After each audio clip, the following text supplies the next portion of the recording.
Hey. All right. We're going to use Tina B, right? Tina Bethune? Tina no, B. Bethune. You can do Tina B, make it easy on yourself. Okay. That Radio definitely person. fine. Okay. All right. So, I mean, how long have you been in the radio industry? I've been in radio since I was 22. So I turned 23 during my summer internship here at the radio station. So you knew about 50 Cent. Yeah, I knew about 50 Cent. Yeah, You played his music.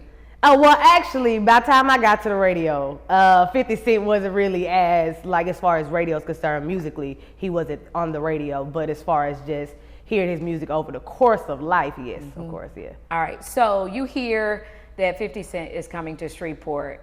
And like many other people, did you doubt that he was really coming, or did you really know that he was coming?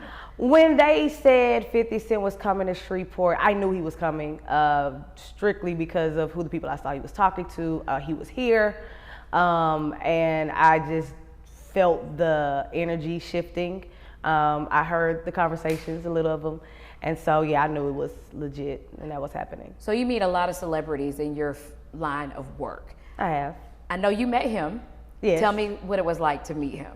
It actually was, it was shocking because I wasn't expecting him to be as cool as he was.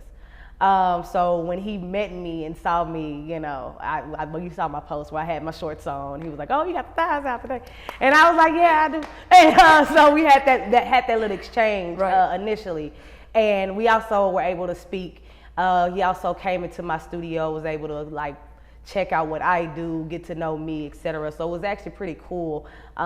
It was one of the top moments of meeting a person. Well, he just didn't really know the queen of radio here, did he? No, he didn't. But you know, I had to make myself known. I had to ensure that he was on board with what was going on. We talked a little bit before you met him, and you were nervous. I was nervous for you, but I said, "Go do your thing." Right.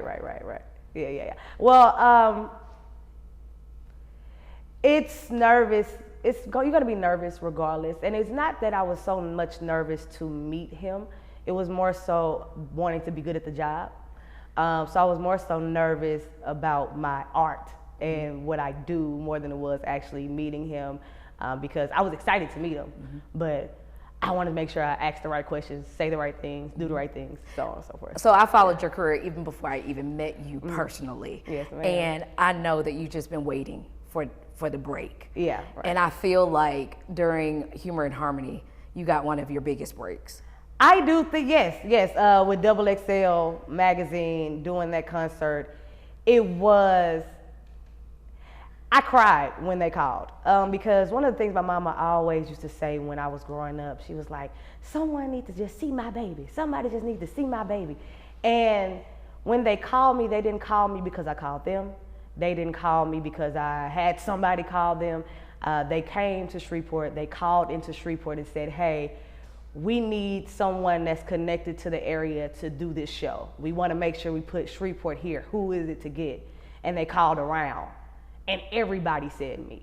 And that was deep to me. And that made me proud. I'm sure it made my parents proud, and was a really big moment for me to not have to leave to become national for a moment. Did you light it up?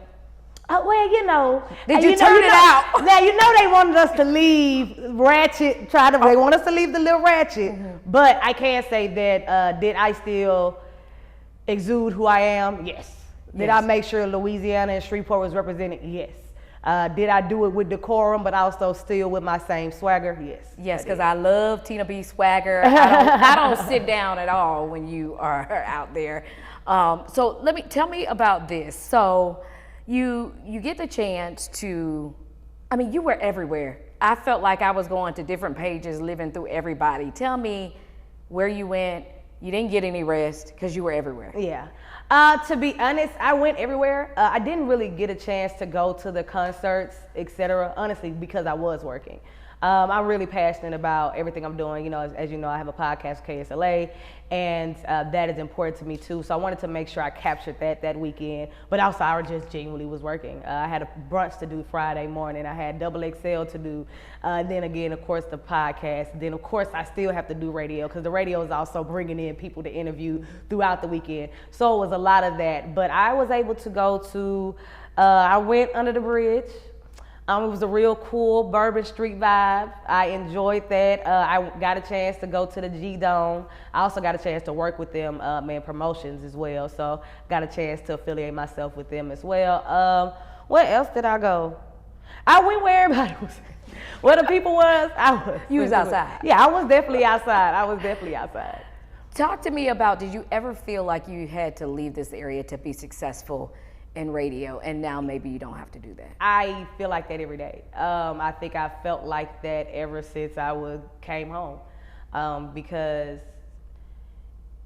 after a certain point, everything does get redundant. And so I've done all the Good Time Road festivals I could do. I've done all the battle of the bands that I can do. I have emceed at every single club Shreveport has had, because I was even here while Coco's was still open. I've done it all. So I had felt like that. So I had moments of, I did go to Houston for a little second at a point in time. I ended up coming back home, of course, because of COVID, etc. And just recently, before I got back on radio and before I got the podcast, I left Susla and thinking that I was going to go away. That was the plan. I was going to leave. And then all of a sudden, radio calls me back. KSLA calls about the podcast.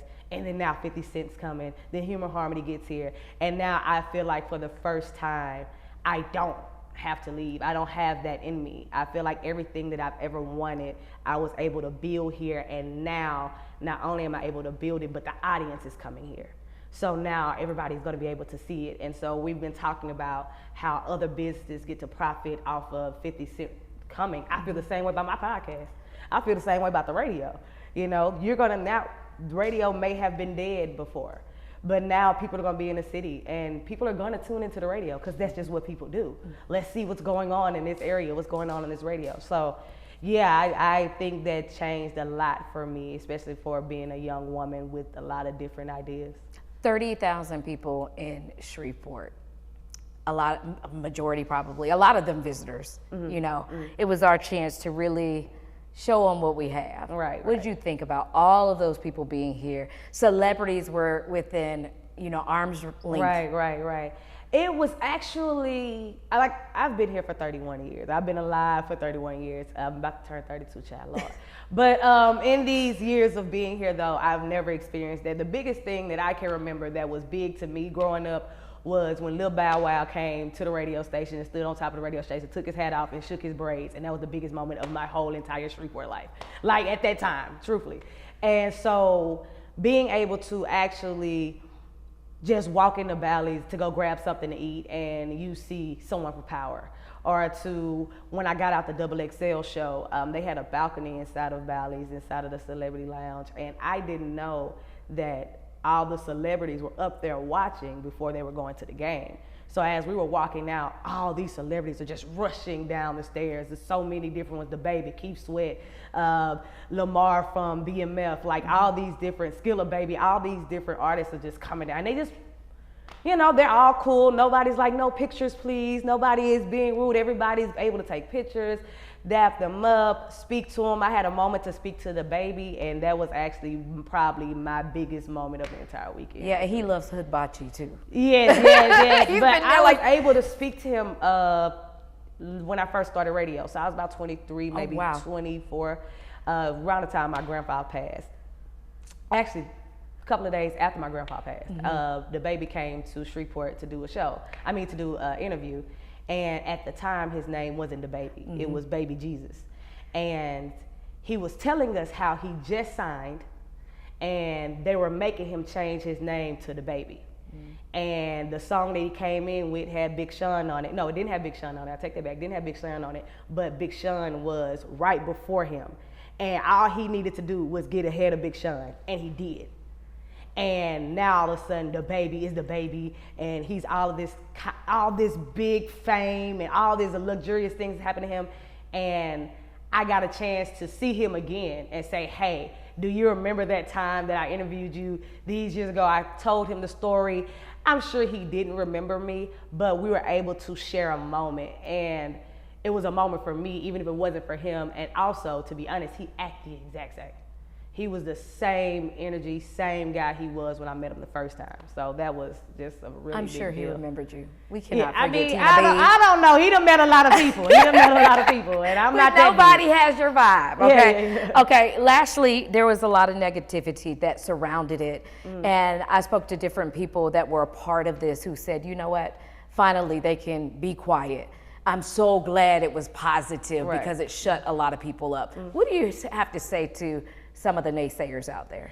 I think a lot of naysaying becomes from being misinformed or not being informed at all.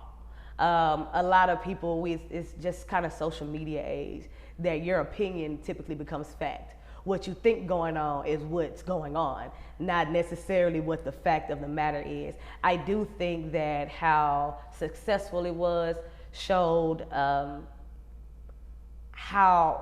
future of Shreveport, showed what we could be, because we do have a big crime problem.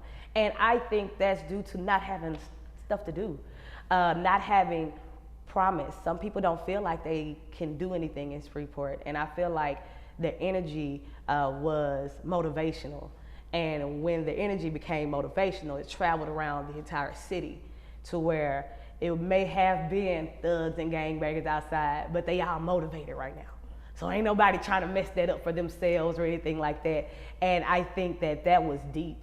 I think that people should just get to know what's going on before they speak about what's going on, because I got a chance to. I was able to interview people prior to 50 Cent coming. I was able to talk to Orville, and he was already letting me know on my podcast about how the Human Harmony was here to help profit and put funds back into Shreveport. You know, it's not to just give 50 Cent any money. It's literally here to make sure that we can do all the good things we need to do here in the city. Do you think it did that? Yeah, I do. I think it did it on two different sides. I think it did it monetarily, and I think it did it spiritually. You know, I really do. All right, Bubba. Well, you just said, I think it's more spiritual than money. Yeah, I do. At this point. Yeah. It would be. Yes, and I do agree. I do think it's more spiritual, because I think about energy. We were talking about energy earlier, and energy travels. Negative energy travels. Good energy, let's say tired. If everybody in the room tired, everybody in the room tired. If there's a fight in the club, you have to stop the club, because if you don't stop the club, that energy is going to travel. So I feel like this was good energy that traveled and connected with so many people. I have a cousin who don't come outside because he is scared of the police, but he was outside.